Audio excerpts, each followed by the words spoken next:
सबसे पहली बात है बेयर एक्ट, ठीक है, बेयर एक्ट पढ़ेंगे सबसे पहले।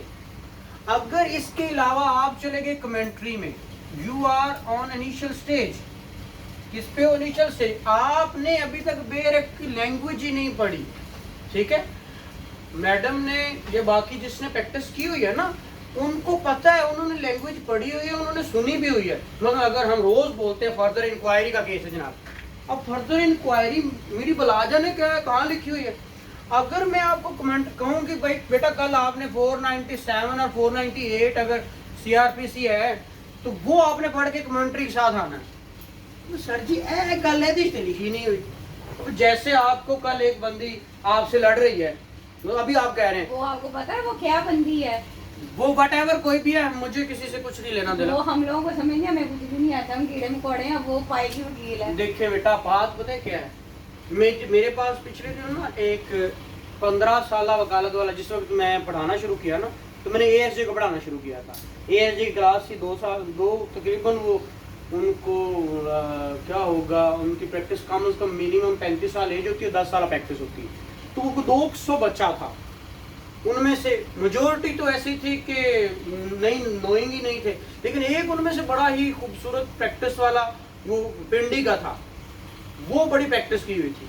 बट आप याद रखिए बेस से सारे खोखले हैं, बेस नहीं आती किसी को, ऊपर वाली बातें, मतलब मैं कहता जी मैंने इंटरम बेल करवानी है, अब इंटरम बेल का कहीं जिक्र नहीं है, अभी अबूरी जमानत है। अब एक लफ्ज यूज होता है एड इंटरम, क्या एड इंटरम, अब ये एड इंटरम किसे कहते हैं आज तक नहीं समझ आया, ना कहीं पढ़ा ना कहीं, लेकिन लोग बोलते हैं जी एड इंटरम बेल करानी। अब एड इंटरम किसको कहते हैं हमें तो नहीं पता, ना हमने सुना।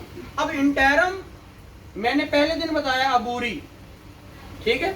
अब अबूरी क्या है, क्यों ली जाती है, फर्स्ट और पहले दिन जिस वक्त 498 ए ऐसी क्यों पढ़ने हैं, 498 पढ़ते हैं ना, और ए क्यों पढ़ते हैं, क्यों पढ़ते हैं भाई बताइएगा। वो कंडीशंस हैं, शाबाश, कंडीशंस है ना, प्रोटेक्टिव कर अब वो क्यों कि वो बोनाफाइड ही आ गया बंदा, वो कहता है जी मैं अपने आप को इनोसेंट जाहिर करूंगा, मैं अपने आप को सरेंडर करता हूँ जी, एफआईआर है मेरे खिलाफ, केस रजिस्टर हुआ, मैं सरेंडर कर दिया। अब सरेंडर कर कोर्ट कहती ठीक है आप साबित करो, फिर वो आर्ग्यूमेंट्स होते हैं, इनिशियल आर्ग्यूमेंट्स होते हैं, अगर नहीं वो साबित कर पाता तो क्या होता है, खारिज हो जाती। इसलिए 498 में लिखा हुआ है हाई कोर्ट और सेशन कोर्ट लिखा हुआ है ना, इसीलिए लिखा हुआ है। आप ट्रायल कोर्ट में नहीं जा सकते, आप डायरेक्ट डेफिनेटली उसने कहा यहाँ से खारिज हो गई, पहला उसने कहा कि हाई कोर्ट, पहले सेशन कोर्ट है, हमारा सेशन कोर्ट है। अब आप कहते हो नहीं जनाब मैंने यहाँ से, अब यहाँ से खारिज होगी तो फिर क्या करते हो, आप हाई कोर्ट चले जाते हो, वही क्या क्या के लेके, वही आपकी क्या होती है प्री अरेस्ट बेल, ठीक है। अब वहां जाके भी आपको बेनिफिट मिलता है, जनाब मैं वहां से मेरी खारिज होगी तो मैं जनाब के पास आया हूँ, मैं साबित करना चाहता हूँ, अगर कुछ लकूना रह गया तो वहां पे। अब बात हो रही थी 498 के साथ 497 की, क्यों लिखते हैं पहले दिन, मैं अगर ये बताने लग जाऊं ना पहले दिन, अब एक बच्चे को पहले दिन आप पीएचडी की किताबें देना तो पढ़ने लग जाएगा, पढ़ने लग जाएगा। मैं आपको माजरत के साथ पीएचडी की किताबें आप पढ़ाओ वो पढ़ने लग जाएगा, इवन दो आपको आप बेस से पेपर भी देगा। हाँ मैंने उन्हें ये कहा कि मेरे साथ ये एक इश्यू है, मैं यही कह रहा हूँ ना, मैं कोशिश करता होता हूँ हम सारे इकट्ठे चले, कोशिश ये करता होता हूँ कि अब पीएचडी से पहले मुझे एक केजी क्लास है आजकल साढ़े टाट वाला स्कूल कहते ठीक है, मैं वही कह रहा हूँ ना, अभी वो असि कहते सी नर्सरी प्रेप या कच्ची पक्की कहने होंगे सी, ठीक है जी, एक कच्ची क्लास है तो फिर पक्की क्लास तो फिर पहली क्लास शुरू होती सी, ठीक है। हमने तो टाट वाले स्कूल से पढ़ा, मैं बात कर रहा हूँ अब वो क्यों पहले दिन ए पढ़ाया जाता है फिर बी पढ़ाया जाता है, ठीक है, अगर इन तीनों को मिलाओगे तो फिर ये बनाया जाता है, ठीक है। तो फिर बना के अब्बा पढ़ाएंगे ना, पहले दिन ही अब्बा नहीं पढ़ाया जाता कि पहले दिन अब्बा पढ़ाता है, वो किस की बुला। मैंने वो सबको ये कहती हूँ कि जो चीज़ हम पढ़ रहे हैं ना हमें मिलेगी बेयर एक्ट में, फर्दर अंडरस्टैंडिंग जो हमें कंफ्यूजन है वो जो हमें तब समझ करना, नहीं आती, वो explain तब करना जिस वक्त आप बेयर एक्ट को गो थ्रू कर लो। बेयर एक्ट में मैं चीजें बताता हूँ कि बेटा इस सेक्शन को, जब मैं इस सेक्शन के अंदर, अब देखिए कोई कहता है जो रेट जो है ना, रेट 199 की आप रेट पढ़ते हो, ठीक है, पढ़ते हो ना, इसके अंदर उसने 6 किस्म की रेटें बताई हुई हैं। ये रेट है, ये रेट है, ये रेट है, ये रेट है, ठीक है। छठी कौन सी? वही मुझे पता था कि आपके पास से आएगा, बट 6 किस्म की रेट्स बताई हुई हैं। अब वो रेट्स कौन सी हैं, ठीक है, मुझे तो नहीं पता, आपको पता होना चाहिए, लेकिन उनके नाम उसमें नहीं लिखे हुए। डेफिनेशन लिख दी, मैं कहूं acts or omission which is made punishable by law for the time being in force, मैं ये लिख दूं तो आपको कहूं कि ये क्या है, ये क्या है, ऑफेंस की डेफिनेशन है, दिस इज ऑफेंस, है ना, वहां पे यही लिखा हुआ है। अगर आप प्रोहिबिटरी क्लॉज में जाते हो, जैसे उस ग्रुप में हमने सेंड किया, तो एक बच्ची का, क्योंकि आपकी प्रैक्टिस, जिनको प्रैक्टिस है उनको तो पता लग जाता है कि यहाँ पे प्रैक्टिस में ये बातें घूमती हैं, लेकिन अगर कहूँ जैसे वो बच्ची कल आपसे बहस रही है कि यार ये तो किसी लिखा ही नहीं हो रहा, 426 बेल का तो जिक्र ही नहीं, 426। उन्हें जो प्रॉब्लम है ना वो मुझे तो कह नहीं सकती थी कि आप बारू में बैठ के नहीं पढ़ेंगी, उनको प्रॉब्लम ये थी कि पढ़ क्यों रही है, हाँ, क्योंकि मैं बहुत सारों को पुरानी प्रॉब्लम होती हूँ है, तो वो मुझे तो कह नहीं सकती थी। वो जो हाँ। नए नए आते हैं ना उनको कहते हैं उठे जाए लाइब्रेरी में, हाँ ठीक है, उन्होंने बीच में ये पॉइंट दिया, मैंने अर्ज ये किया। अब इन चीजों को हमने किसी से भी बहसने का ताल्लुक नहीं है। हम जब भी, मैं हमेशा सारे बच्चों को कहता होता हूँ, जब भी कुछ सवाल हो ना, कोई आपको ऑब्जेक्ट करे या आप किसी को ऑब्जेक्ट करें, तो बेस किसी पे करें। आप कहें किसी से पूछें, जी ठीक आपकी बात मान लेता हूँ, लिखा कहाँ है, बस ये पूछ ले। अब देखें, आपने बेल एंड रिकॉग्निजेंस कहाँ पढ़ी थी, कौन से चैप्टर में पढ़ी है, चैप्टर 10, उसमें, हाँ जी, उसके अंदर उसने इसको क्या कर दिया है, एक्सप्लेन करके 426 का जिक्र भी कर दिया, पढ़ा है आपने ना, ठीक है। अब बेल एंड रिकॉग्निजेंस की बात करते हैं, हमारे यहाँ मेजोरिटी को रिकॉग्निजेंस के मतलब का नहीं पता। मैं शर्त लगा के कहता हूँ रिकॉग्निजेंस के मतलब का नहीं पता, जो कि यही मुचलका होता है, ठीक है। बेल का तो पता है, अब बेल का भी शायद जमानत हम कहते हैं, अब ये मुचलका है, लेकिन पीछे रिकॉग्निजेंस का नाम आ गया तो बंदे सारे कंफ्यूज कि भाई रिकॉग्निजेंस कहां से आ गया।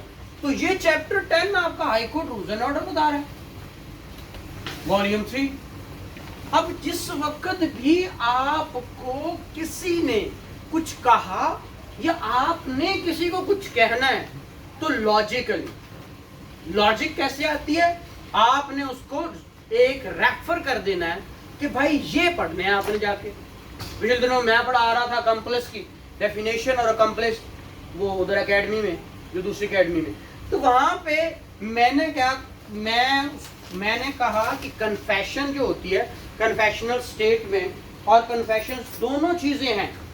आप 164 में पढ़े तो जो है कौन, अकम्प्लिस, पहले वो क्या करता है, अपना बात को गिल्टी मानता है, कन्फेस करता है, देन वो क्या करता है, एज ए विटनेस आता है। देन अब वो कह रहे हैं नहीं सर, कन्फेशन कैसे, कन्फेशन में तो कन्फेशन स्टेटमेंट होती ही नहीं है।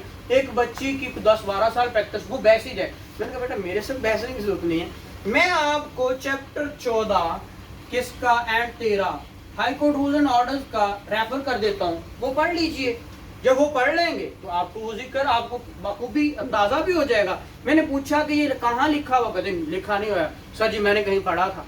मैंने कहा बेटा कोई एक जगह बता दे जा रही लिखा हो, और इवन सोने पे सुहागा उन्होंने किसी टीचर से भी पूछा, बट खैर मैं किसी का वो नहीं करता, तो उन्होंने भी आगे से गलत ही कहा, जो कि मेरे मुताबिक, मैं किसी बात को गलत नहीं कहता, शायद उनकी नजर से नहीं गुजरा होगा या ऐसी चीजें हैं। तो खैर हमें जब भी किसी से बहसना है, कोई भी शख्स हो, मैं हूं, आप हो, किसी वकील के साथ, किसी के साथ, बेस तगड़ी हो, बेस बतानी है, व्हाट इज लॉ नहीं, वेयर इज लॉ, व्हाट तो बता ही रहे हैं, साथ में उससे ये पूछना है या उसको ये बताना है कि भाई लिखा कितने हो है, इसलिए बेल की जो हमने टोटल पढ़ा वो यहाँ पढ़ा। अब हमारा जो high court rules and order में से हमने चैप्टर 10 थॉरोली पढ़ लिया था। अब हमारा रह गया क्या? Police rules. पुलिस रूल्स के अंदर कहाँ लिखी हुई है बेल? कोई बताएगा मुझे? Rule 21, chapter 26, rule 21। ठीक है, ये 1934 वाले पुलिस रूल ये भी जिक्र करते हैं बेल एंड रिकॉग्निजेंस का। हमने थॉरोली चैप्टर 10 पढ़ा, हमने उसमें पढ़ा कि बेल कब ली जाती है। इवन दो बेल के साथ हमने 513 भी पढ़ा था, उसी में बताया। ठीक है, 513 इन ल्यू ऑफ, अगर पैसे जमा करवाना चाहें, अगर आपके पास बेल बॉन्ड नहीं है, श्योरिटी नहीं है, तो आप पैसे जमा करवा सकते हैं इन द ट्रेजरी। वो हमने 513 में पढ़ा था। इवन दो के बॉन्ड कैसे जब्त होता है, वो 514 वाली बात उसने कर दी थी आगे जाके। तो वो चीजें हमने देख ली हैं, अगर बल्कि हमने शायद पढ़ भी ली थी। बे रीडिंग कर ली थी? नहीं, कोई नहीं, उसको भी कर लेते हैं। तो यहाँ तक फिर भी अगर कुछ समझ नहीं आ रहा, बेटा आप पूछ रहे थे कि वो कौन कौन सी हैं। अब कैंसिलेशन की ग्राउंड कौन बताएगा मुझे? हमने 500 पहले तो बताओ कि कैंसिलेशन होती कहाँ है? 497 5, शाबाश। 497 का क्लॉज 5 ये किसको डील करता है? Cancellation of bail. अब कैंसिलेशन ऑफ बेल के क्या ग्राउंड्स हैं? ग्राउंड्स बताइएगा। ठीक है, ग्राउंड्स बताइए कैंसिलेशन ऑफ बेल के। मैंने जुबानी बताई थी कुछ। हार्ड है, अगर वो किसी बंदे को आप एक्यूज को आप रिलीज करते हैं बेल पे, वो आप तो नहीं करते, जज साहब करते हैं। क्या हम अच्छा, आपको ही समझ लेते हैं ना। ठीक है। अगर वो एविडेंस के साथ टेम्परिंग करने की कोशिश करता है, या वो उसने कहा क्या करना? करता है, टेम्परिंग विद, या वो एविडेंस, पुलिस के साथ वॉयलेटेड एक्ट को कमिट करता है। नंबर, और फिर वो टेम्परिंग तो वही है ना, रेपुटेशन ऑफ ऑफेंस। और सर ये मैंने एक जजमेंट में से निकाली थी। हाँ बताइए जो। Breach of surety, definitely breach of surety. आगे abscondence, वही रेपुटेशन हो गया ना। आगे और कुछ? कोई एब्सकॉन्डेंस वाली है बस एब्सकॉन्डेंस। तो ये इतने अगर ग्राउंड। वो बेल मिस रिप्रेजेंटेशन की बेल पे लेता है तब भी हाँ उसको वही involve ब्रीच। करेगा। चलो ये भी कर लो कि बेल अगर मिस रिप्रेजेंटेशन पे हुई है, ठीक है, कौन से ग्राउंड पे लिए? कि कुछ गलत बयानी करके उसने क्या लिया है? बेल लिया, तो देन भी बेल कैंसिल हो सकती है। तो ये चीजें, ये हमारे यहाँ प्रैक्टिस में बहुत ज्यादा मिलती हैं चीजें। ठीक है, तो ये वो चीजें हैं। अब कैंसिलेशन ऑफ बेल का जिक्र कहीं सीआरपीसी में नहीं है, लेकिन जिक्र है, ये लफ्ज नहीं है हमारे यहाँ। जैसे मैंने उस दिन एक इंटरेस्टिंग वो बीबीए बताया, ठीक है, तो अब बीबीए का तो हम मुझे पता नहीं किसे को कहते हैं, किसको कहते हैं जी? और चीजें नहीं, बेल बेल बिफोर अरेस्ट, इसी को हमारे यहाँ इसको प्री अरेस्ट कहते हैं। और अगर केपी में चले जाएं या आप सिंध में चले जाएं तो वहाँ पे एब्रीविएशन ज्यादा यूज करते हैं जो सेक्शंस की होती हैं। जैसे कि अगर WP है तो रिट पिटीशन कहते हैं, ठीक है, हमारे यहाँ वहाँ नहीं कहते। लेकिन इसको क्या कहते, अगर मैं कहूँ ये यहाँ पे कहूँ WS देना है, मतलब रिटन स्टेटमेंट देनी है, वहाँ हम रिट पिटीशन कहते हैं, वो क्या कहते हैं? CP दाखिल करनी है जनाब। CP मतलब कॉन्स्टिट्यूशनल पिटीशन। ठीक है, तो ये चीजें हैं, अब ये प्रैक्टिस में इस्तेमाल होती है। सर एक चीज है, हाँ वो मुझे नहीं पता, इनको समझ आ गई होगी, मुझे थोड़ा समझने में टाइम लगा था। जी कोई बात।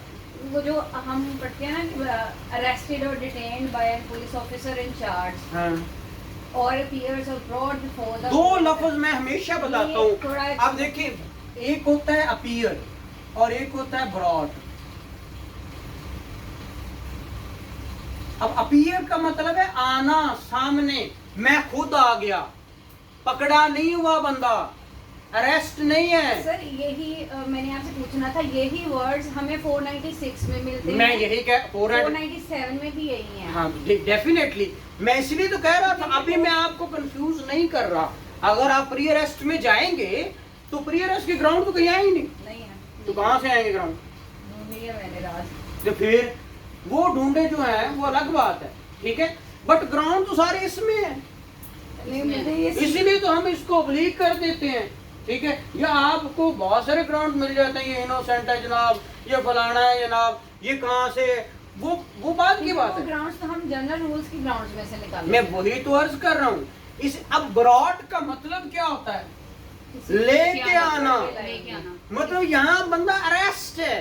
पुलिस वाले ला रहे हैं। हाँ हाँ बोले, आप बोले। सर मेरा जो एक क्वेश्चन है जी, ना, जी। कि शायद हर बंदा कहीं ना कहीं जी स्टार्ट जी हो जाता है। कोई बात नहीं, कोई। हम इसको पोस्ट अरेस्ट बेल में पढ़ते हैं, सेम वर्ड्स हैं। हाँ एक बंदा खुद आ रहा है, हाँ, तो फिर वो पोस्ट अरेस्ट कैसे? मैंने कहा वहाँ पे पोस्ट अरेस्ट नहीं लफ्ज लिखा हुआ, वहाँ पे लिखा bail in non bailable offences. यही क्या है लिखा हुआ है? Bail in non bailable. ऐसे ही लिखा हुआ है ना। तो वो खुद आ गया, मुझे बेल दे दो। भाई बेल लेने आया ना, बेल लेने आया, वो खुद आया। सर पोस्ट का मतलब क्या है कि वो वहाँ behind the मैं bar आपको है। क्या कह रहा हूँ, मुझे आपकी बात समझ आ गई है, मैं अपने कॉन्सेप्ट को भी आपको मैं हमने ये एक कॉन्सेप्ट हमारा बना लिया एक ना। concept मैं है, आपको वो भी अगर है। एक बात आपसे कहूँ कि कौन से ऑफेंसेस हैं जो बेलेबल हैं, कौन से नॉन बेलेबल हैं, मुझे इसका आंसर दीजिएगा। अब हमने आपसे आंसर मैं मांग रहा हूँ, काउंटर क्वेश्चन नहीं है, मैं आपको उसको एक्सप्लेन भी करूंगा। अक्सर टीचर की एक बड़ी वो खामी भी है, या वो भी नहीं, मैं अक्सर टीचिंग की मेथड्स बताता हूँ कि किसी को काउंटर क्वेश्चन कर दो, वो अपना क्वेश्चन दब जाएगा, अगर आपका प्रिवेल कर जाएगा। वो टीचिंग से साथ मेरा 15-16 साल का एक्सपीरियंस है, लेकिन मैं आपको आपकी बात पे एक्सप्लेन करूंगा।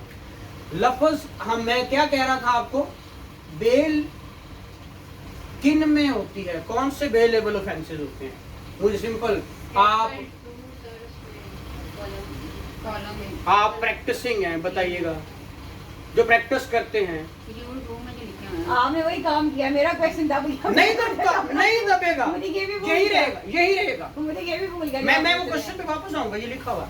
सर शायद एक नोट भी दिया हुआ है उसमें, मतलब कि ये है कि अगर डेथ के ऑफेंसेस है 10 इयर्स इम्प्रिजनमेंट। वो हमारे यहाँ किसको कहा जाता है, कहते हैं जी जो ऑफेंस प्रोहिबिटरी क्लॉज में फॉल नहीं करता ना, वो क्या है, बेलेबल है। किसी से भी पूछोगे, एक गलतुल आम में आपकी ये बन गया कि जो ऑफेंस क्या ना हो, प्रोहिबिटरी क्लॉज में फॉल ना करता हो, वो क्या होगा, बेलेबल। अब आप 489 ऐप पढ़े, कितनी उसकी सजा है, कितनी सजा है उसकी? और पहले भी 3 साल से, हुण भी 3 साल ही है। नहीं मैंने बड़ा ठीक है। अमेंडमेंट वाला मैंने नहीं पढ़ा। अमेंडमेंट आई नहीं अभी। अच्छा 489 एफ, वो एक चल रही थी समरी, वो चली फिर रही। 489 एफ इसकी, अब ये नॉन बेलेबल है, बेलेबल नहीं है, 3 साल सजा है। बहुत सारे ऐसे ऑफेंसेस हैं, लेकिन हमारे यहाँ एक ना झटका रूल है। असी क्या 497 क्या है, आफ्टर अरेस्ट बेल है, बट वो है bail in non bailable offences. Court ने नॉन बेलेबल ऑफेंस में बेल लेनी है तो जनरल रूल ये है, और नहीं लेनी तो ये है। अब वो चाहे खुद चल के आ गया, चाहे पकड़ के लाया गया, दोनों सूरत। अब ऑफेंस उसने कौन सा कमिट किया, नॉन बेलेबल। अगर तो बेलेबल तो 496 में क्लियर कर दिया उसने, चाहे उसमें भी यही कहा कि पकड़ के ले आओ या खुद आ गया, यही कहा। उसमें तो पार उसने दे दिया है मजिस्ट्रेट को भी, इवन पुलिस वाले को भी दे दिया कि आप मुचलका बेल बांड ले लो, उससे श्योरिटी ले लो, उसको छोड़ दो, ठीक है ना। तो इसीलिए अपीयर और ब्रॉड के दोनों वर्ड्स 497 में इसीलिए हैं कि वो है bail in non bailable offences. वो मुझे समझ आ गई थी, ये जो हम प्रैक्टिकली लिखते हैं ना, post arrest bell, post arrest bell के हम एक्चुअली ग्राउंड लिखने जा रहे हैं। तो वो उसने मुझे बड़ी टेंशन दी कि वो क्लियर खुद होगा तो तब पोस्ट अरेस्ट कैसे होगी। मैं ये तो अर्ज कर रहा हूँ, वो है इन नॉन बेलेबल ऑफेंसेस की तरफ जा रहे हैं। अगर तो बेलेबल होता, सब सारा क्लियर था, ये क्लियर था ना। अब इसको क्लियर अगर नहीं हुआ तो हम अगेन करते अब हैं। हो गया मेरा। हाँ, क्योंकि अगर आप इसकी वर्डिंग पढ़ेंगे 497 की, तो दैट इज क्या, bail in non bailable offences, ठीक है। अब वो नॉन बेलेबल ऑफेंसेस में दोनों वर्ड्स की उसको इसीलिए लेके आ रहा है, अदरवाइज वो ना लेके आता, ठीक है। अगर तो बेलेबल में होता तो देन तो क्लियर था 497(6), ठीक है। अब 498 वाला मामला आ जाता है, 498 वाला मामला, अब वहां पे ग्राउंड ही लिखा, वहाँ पे तो सिर्फ वो बात करता है बॉन्ड की। हाँ वो कह रहे हैं कि नॉट एक्सीडिंग, एक्सेसिव ना हो। अब एक्सेसिव कितना होता है, वो एक्सेसिव की डेफिनेशन यहाँ पे बताता है चैप्टर 10 में, ठीक है। Chapter 10 high court rules and orders में वो इसकी जो एक्सेसिव ना हो उसकी डिफाइन कर देता है। एक्सेसिव से मुराद है फाइनेंशियल पोजीशन भी देखो, जो ऑफेंस हुआ है उसकी आप सिवियरिटी देखो, कितना सिवियर है, उसकी क्या चीज है, उस हद तक देख कर फिर उससे मुचलका ले लो। अब वो मुचलका 499 वाला नहीं है, वो मुचलका उसी में है, वो 498 में है। आप पढ़े, निकालें वर्डिंग। फिर मैंने पढ़ा है। हाँ, यहाँ पे कंफ्यूजन आती है हमारे यहाँ ना, कुछ चीजें जैसे मैं आपको बहुत सारी बातें और भी जो गलत उलाम में हमारे यहाँ बहुत ज्यादा चल गई हैं, जैसे कि बाई ए बी क्या कहते हैं, वो तो क्लियर हो गया होगा बड़े अच्छे। कोई बात नहीं, वो क्लियर हो जाएगा। बाई ए बी, वो 22 भी नहीं लिखते, बाई ए बी लिखते, 22 भी कोई नहीं कहता, बाई कहते हैं। अब ये बी और ए पता नहीं ये कहाँ, ये क्या है, इसके अंदर जरूर अगर कोई लिखता है 22 ए तो किसी हद तक एक्सेप्टेबल है, लेकिन बी क्यों आता है ये मुझे आज तक समझ नहीं आई, क्यों आता है जी बी? आपको समझ आ गई है तो मुझे भी समझाइएगा। सर ए में तो उनकी पार्ट्स है ना, किसकी? यही तो गलत आम कह रहे हो आप। 22A61 में 22A61 है ना, आप कह रहे हैं, आपने मुझे कहा 22A एक्स ऑफिशियो की पार है, जो आपने नीचे कहा था ना 22A भी हम एक्सेप्ट करते हैं। हाँ एक्सेप्ट कर सकते हैं किसी हद तक। अगर छोटे स्टेशन पे चले जाओगे ना, उत्थे 22A की कहते हैं सर, इधर ज्यादातर कुछ ही करते हैं। नहीं जी, नहीं उत्थे तो 22A इत्थे तो हमेशा किसी ने भी 22A भी आती है। अब वो ले रहे हैं, ले लेते हैं, क्यों ले लेते हैं, ठीक है, क्योंकि उनको लॉ का पता, कहते हैं जज को सारे लॉज अपने स्लीव्स में होने चाहिए, उसको ज़रा पता होना चाहिए, अंग्रेजी का मुहावरा है। अब एक्स ऑफिशियो और एक्स ऑफिशियो जस्सा पीस होता है और एक जस्सा पीस होता है, ये दो लोग ही अलग अलग हैं, जस्सा पीस अलग है और एक्स ऑफिशियो जस्सा पीस अलग है। इसकी अपॉइंटमेंट सेक्शन 25 में है, इसकी अपॉइंटमेंट सेक्शन 22 में है, तो जो गलतुल आम हो जाता है हम उसी को लेके चल पड़े, ठीक है। मैं पिछले दिनों एक वाकया आपको सुना रहा था जो मेरे साथ भी था, रेस्टोरेशन की तरफ मैं चला गया फैमिली वाले केस में, ठीक है, तो वो मेरे साथ जज लड़ पड़ा, गलत वो बोल रहे हैं। मैंने जब उसको लॉ पढ़ के किताब निकाल के दिखाई तो पसीने साफ करने के बाद कहता जी आप ठीक कह रहे हैं। पहले 15 मिनट एक सुप्रीम कोर्ट का मेरे साथ ऑपोजिट काउंसिल थी, वो भी मेरे साथ बहस कर रहा, बट सर तुम गलत लिख के ले आए सर। आज तक कभी किसी ने रेस्टोरेशन के ऊपर प्रोविजन लिखी नहीं, यही तो गलती है हमारी। आप प्रैक्टिस में आपके सीनियर्स भी आपको नहीं सिखाते, बस यही तो गलती है साथ में, ठीक है। अब ये देखिए लिखा हुआ मुचलका व जमानत, लिखा हुआ मुचलका व जमानत नामा हाजिरी कबल गिरफ्तारी अबूरी जमानत और नीचे मुचलका। अब किसी में सेक्शन लिखा हुआ है, वजह कि अब ये तो हम खुद भी बना सकते हैं, लेकिन हमने क्या किया, एक स्पेसिमेन है यार, टाइम वेस्ट करने तो बेहतर है पढ़ो तो दे दियो। वो पूछता केड़ा जी, ये अबूरी है, तो अबूरी अब पोस्ट में तो नहीं होती, ठीक है ना, फ्री में है, तो इसलिए आप कहते हो यार एल नहीं मिला ही है, कोई बात नहीं, ठीक है जी, आपको भी कहा था, कोई बात नहीं, वर्दियां लेने पाई फिर जो थोड़े ना बड़ा।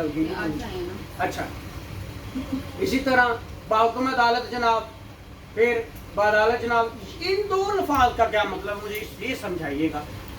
आप सारे माशाल्लाह पढ़े लिखे हैं, सारे जो प्रैक्टिस नहीं भी किया, ये दो लफ्ज लिखे हुए हैं, एक लिखा हुआ है बाहुकुम अदालत जनाब और एक लिखा हुआ है अदालत जनाब।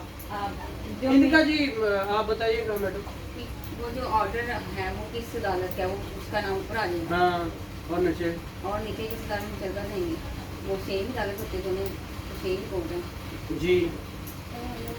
हाँ जी, तुझे प्रैक्टिस की थी नहीं कहोगे हैं जी सर। वैसे इसका मतलब जो मेरी समझ में आ रहा है कि बाहुकुम अदालत जनाब उस अदालत ने हुक्म किया और अदालत जनाब जिस अदालत में केस पेंडिंग है।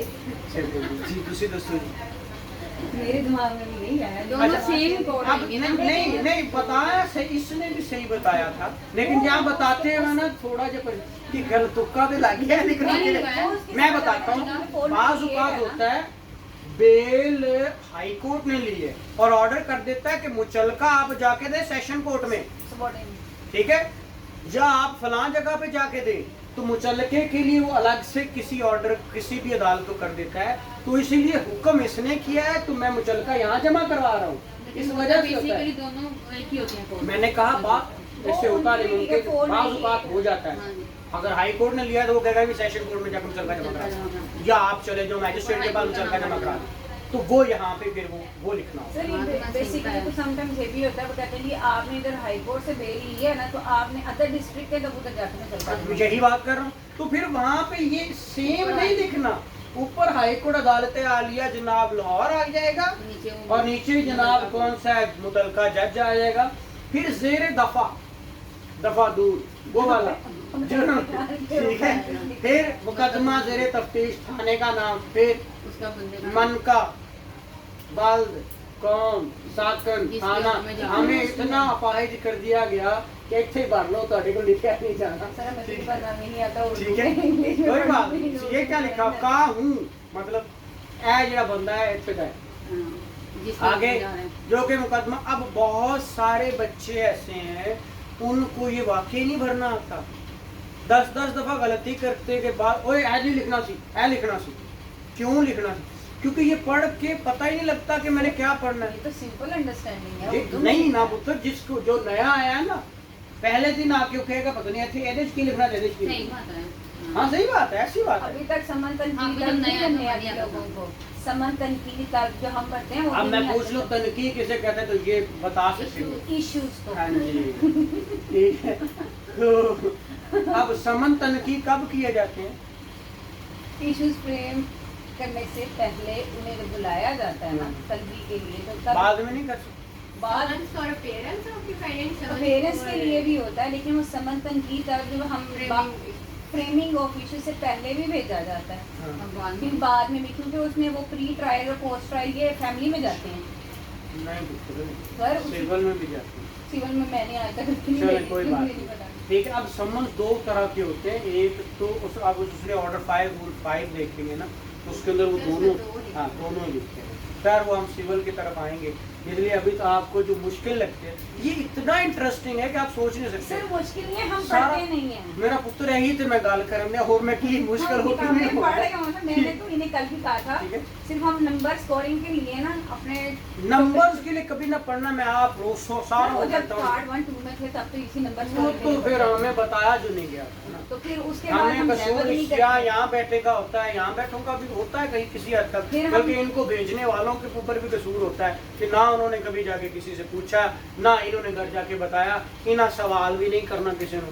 तो मैं सवाल के तक कहता ओए नाच दो, ठीक है टाइम खत्म हो गया। वो बचपन में बच्चे जो क्या करते थे, उस्ताद जाते थे, उस्ताद एक बच्चे की गलती 45 मिनट सारे में सोटियां मार मार के पूरे 45 मिनट गुजर गए। चलो ना, आपके स्कूल में ऐसा होता था? सारे स्कूल एक तो दसो भाई हम लोग गवर्नमेंट में पढ़े हैं, लाहौर के गवर्नमेंट स्कूल में पढ़े हैं।